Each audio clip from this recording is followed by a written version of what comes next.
Hello friends, நாம் இன்றைக்கி புதுசாக ஆரம்பித்த அனிமையோட தேர்ட் பார்ட்டை பார்க்க போகிறோம். ஆரம்பித்ததுமே தங்கிட்ட கொடுத்து அனுப்பின கொள்ளைக்காரங்களோட வரைபடத்தை ஹீரோ பார்த்துக்கிட்டு இருக்கிறான். அதில் இருக்கிற ஒருத்தன் பேர் யாங், இன்னொருத்த பேர் டாங். அந்த வரைபடத்தில் இருக்கிறவங்கள பார்த்து, நீங்கள் 2 பேரும் எங்கே ஒளிஞ்சிக்கிட்டு இருக்கிறீங்க, நீங்கள் எங்கே இருந்தாலும் சரி, இந்த உலகத்திலேயே மிகப்பெரிய வில்லனாக ஆகிறதுக்காக நான் தொடக்கத்தை உங்ககிட்ட இருந்து தான் ஆரம்பிக்க போகிறேன்னு அதை பார்த்து பேசிக்கிட்டு இருக்கிறான். அடுத்ததாக ஒரு லோக்கல் மார்க்கெட்டை காட்டுறாங்க. அதுக்குள்ளே போய் அங்கே இருக்கிற கடைகளையெல்லாம் பார்த்துக்கிட்டு இருக்கிறப்ப யாரோ ஒரு பொண்ணு முகத்தை நல்லா மூடிக்கிட்டு இவனை இடிச்சிட்டு போகுது வேகமாக. இவன் சுதாரிக்கிறதுக்குள்ளேயே இன்னொருத்தர் யாரோ வந்து பின்னாடி இடிக்கிறாங்க. இது யாரா அதுன்னு பார்த்தா யங் மாஸ்டர் தான் அந்த பொண்ணு பின்னாடியே அவளை துரத்திக்கிட்டு வேகமாக போயிட்டு இருக்கிறான்.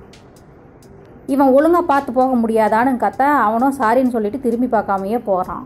திட்டிட்டு அங்கே இருக்கிற ஒரு கடைக்காரர்கிட்ட போய் வரைபடத்தை காட்டி இவங்களை நீங்கள் பார்த்துக்கிறீங்களா அப்படின்னு சொல்லி கேட்க அவரோ நான் பார்த்தது இல்லைன்னு சொல்கிறாரு. சரின்னு சொல்லிட்டு இவனும் திரும்பி நடக்க ஆரம்பிக்க இவங்களை தேடி வரவங்க உயிரோடு இருந்ததா சரித்திரமே இல்லை குழந்தை, நீ எதுக்காக இவங்களை தேடிக்கிட்டு இருக்கிற, ஒழுங்கா போன்னு சொல்கிறாரு அவர். அப்படின்னா என்ன அர்த்தம்? அவங்களுக்கு தெரிஞ்சிருக்கு, பார்த்துருக்குறாங்க, ஆனால் சொல்ல மாட்டேங்கிறாங்கன்னு அர்த்தம். சரி, இதுக்கு மேலே யாரையும் விசாரிக்காமல் நாமளே எதாவது செஞ்சுக்கலாம்னு யோசிக்கிறான்.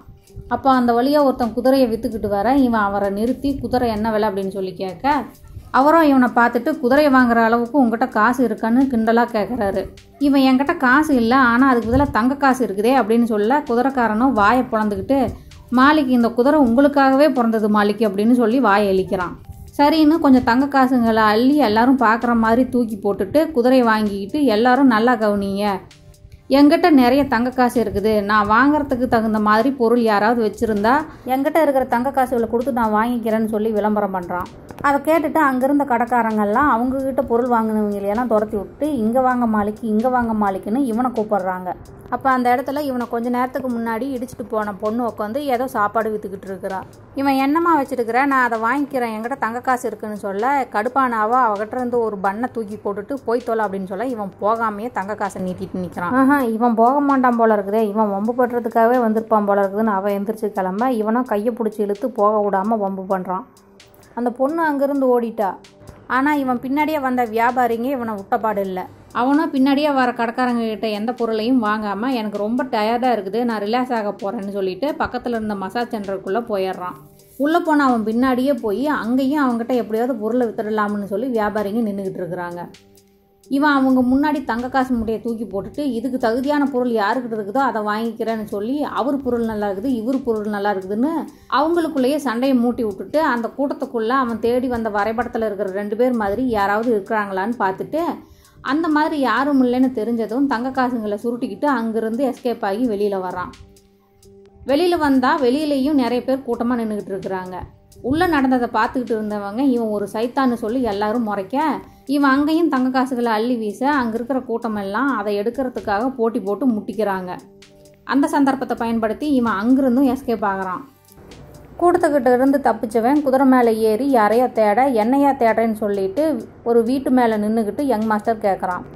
இவனும் அவங்ககிட்ட ஜம்ப் பண்ணி போய் நின்றுக்கிட்டு இன்னைக்கு நாள் உங்கள்கிட்ட இருந்து தான் ஆரம்பிச்சுது, சரியாகவே நான் நினச்சது எதுவுமே நடக்கலை அப்படின்னு சொல்லி அவனை திட்டுறான். இப்படி உன்னோட காரியத்தை சாதிச்சுக்கிறதுக்காக அப்பாவி பொதுமக்களை பயன்படுத்திக்கிறையே, இது நல்லதான்னு சொல்லி கேட்க அவ்வளோ நல்லவனாக இருந்தால் நீ ஏன் காலையில் ஒரு பொண்ணை துரத்திக்கிட்டு போன அப்படின்னு சொல்லி கேட்குறான் இவன். அது உனக்கு தேவையில்லாது, ஆனால் இப்படி ஒன்றும் தெரியாத அப்பாவி மக்களை துன்புறுத்துனா கண்டிப்பாக நான் தண்டிப்பேன்னு சொல்ல நீ அவ்வளவு நல்லவனெல்லாம் இல்லை, அந்த பொண்ணை பிடிக்கிறதுக்கு போகிறப்ப நான் குறுக்க வந்துட்டேன், அந்த கடுப்பில் என்னை பழிவாங்க பார்க்குறேன்னு இவன் சொல்கிறான். இப்படியே அவன் ஒன்று சொல்ல இவன் ஒன்று சொல்லன்னு அண்ணியனுக்கும் அம்பிக்கும் நடுவில் ஃபைட் ஆரம்பமாயிருது. 2 பேரும் ஃபைட் பண்ணிக்கிட்டு இருக்கிறப்ப ஏதோ சத்தம் கேட்க என்னடான்னு பார்த்தா மேலேருந்து ஒரு பெரிய தூண் ஒன்று மார்க்கெட் நடுவில் வந்து நிற்கிது. அந்த தூணு மேலே ஆளாக்கு சைஸில் ஒரு ஆள் இருக்கிறான். அவன் நீ எங்கம்மா இருக்கிற, நான் உன்னை தேடிக்கிட்டு தான் வந்தேன்னு சொல்கிறான். இவன் யாரை இப்படி கேட்குறான்னு பார்த்தா யங் மாஸ்டர் எந்த பொண்ணை துரத்திக்கிட்டு வந்தானோ அதே பொண்ணை தான் இவனும் தேடிக்கிட்டு வந்திருக்கிறான். அதே பொண்ணு ஒரு ஓரமாக ஒளிஞ்சு நின்று அவனை பார்த்துக்கிட்டு இருக்கிறா யாருக்கும் தெரியாமல். ஓகே ஃப்ரெண்ட்ஸ், இவன் யார், எதுக்காக எல்லாரும் குறிப்பிட்டு இவ ஒருத்தியவே தேடுறாங்க அப்படிங்கிறத அடுத்த வீடியோவில் பார்க்கலாம். அது வரைக்கும் இந்த பார்ட் பிடிச்சிருந்தா லைக் பண்ணுங்கள், எப்படி இருந்துச்சு, நல்லா இருக்குதா இல்லையா அப்படின்னு கமெண்டில் எழுதுங்க. அப்படியே மறக்காமல் சப்ஸ்கிரைப் பண்ணி வச்சுக்கோங்க. அடுத்த வீடியோவில் சந்திக்கலாம். Thank you, tata, bye bye.